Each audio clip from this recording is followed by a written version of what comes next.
Hey patrons and supporters, Edwin Culver here, classical artist and composer who expresses the burdens of others so that they no longer have to bear them alone.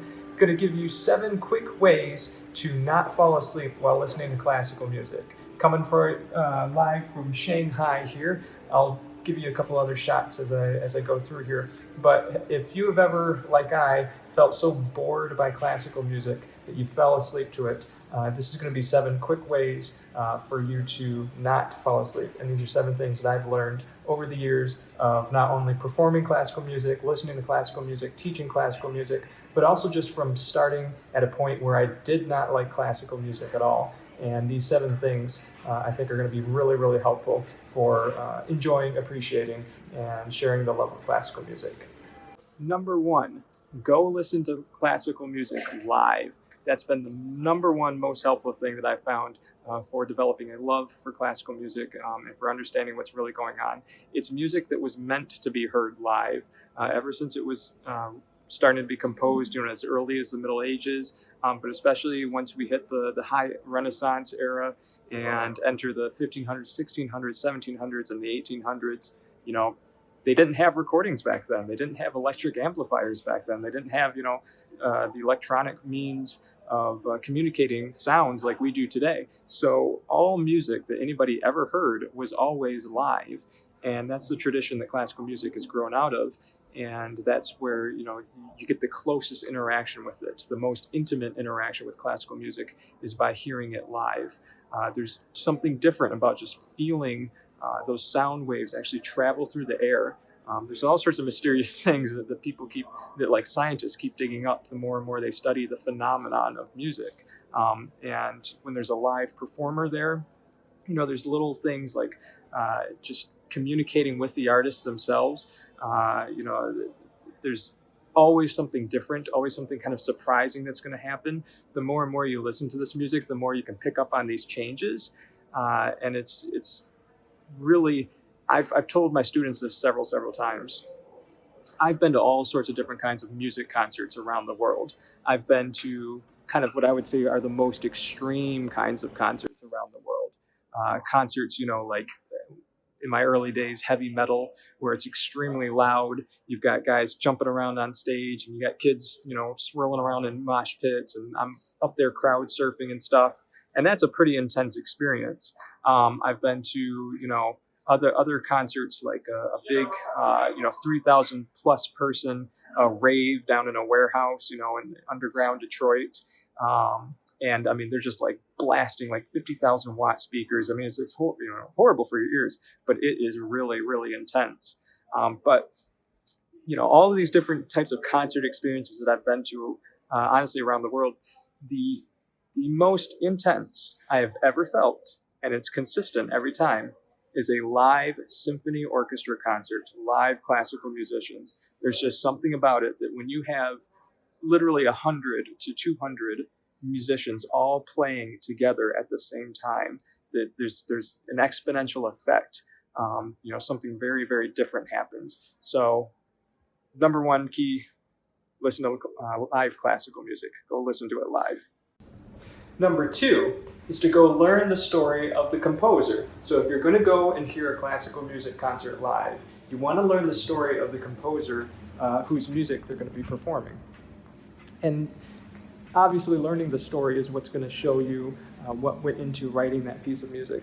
But what's really incredible is, as we look, it's literally history. As we look more and more in depth at these composers' lives, we find that they're real human beings, just like the rest of us.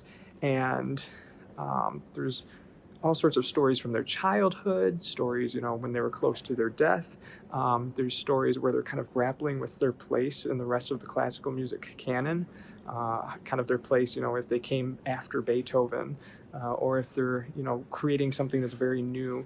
There's stories, of composers who are trapped in awful conditions during wartime. There's composers, obviously, who are dealing with unrequited love. Everything that you could use to describe the human experience and the human condition, these guys have gone through.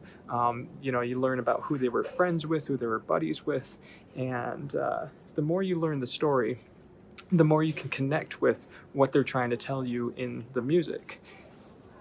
This has been huge for me.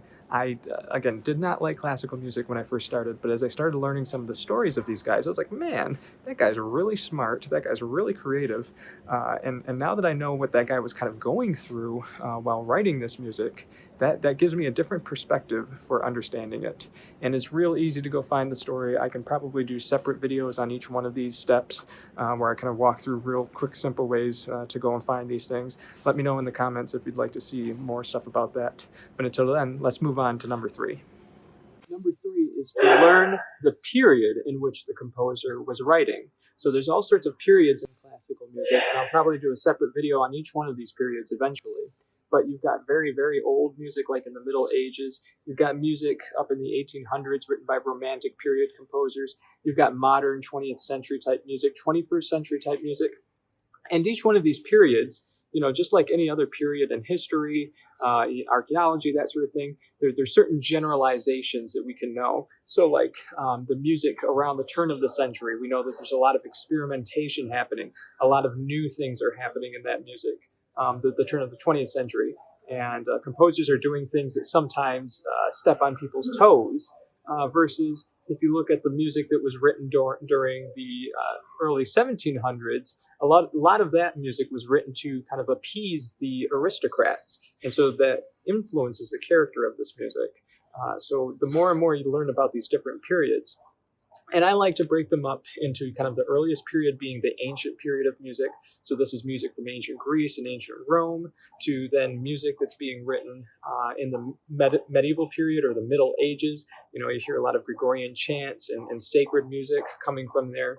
And then we turn into the Renaissance. And the Renaissance period is when we start to get lots of, some instruments are being involved, and the music is becoming much more complicated. There's a lot more singing, several singers singing at the same time.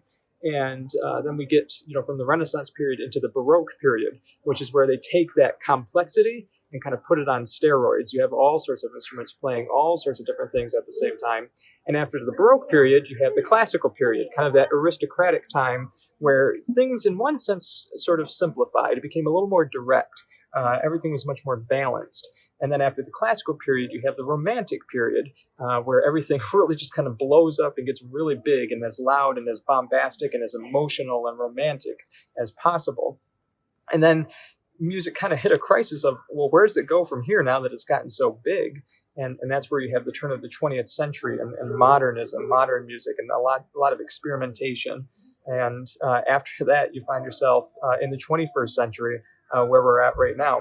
So depending on where the composer, whose music you're listening to, depending on which period he lived during, that can help you kind of understand what's going on in the music. Sometimes they're obeying the rules of that period. Sometimes they're breaking the rules of that period. And this just adds another layer of depth, something to pick out and listen to while you're paying attention to classical music. Number 4, find out the genre of the music.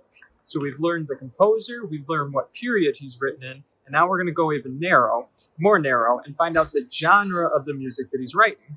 And I have to make a separate video about this because our understanding of the word genre has kind of changed ever since iTunes came on the scene. Mostly in classical music, genre is synonymous with the word form.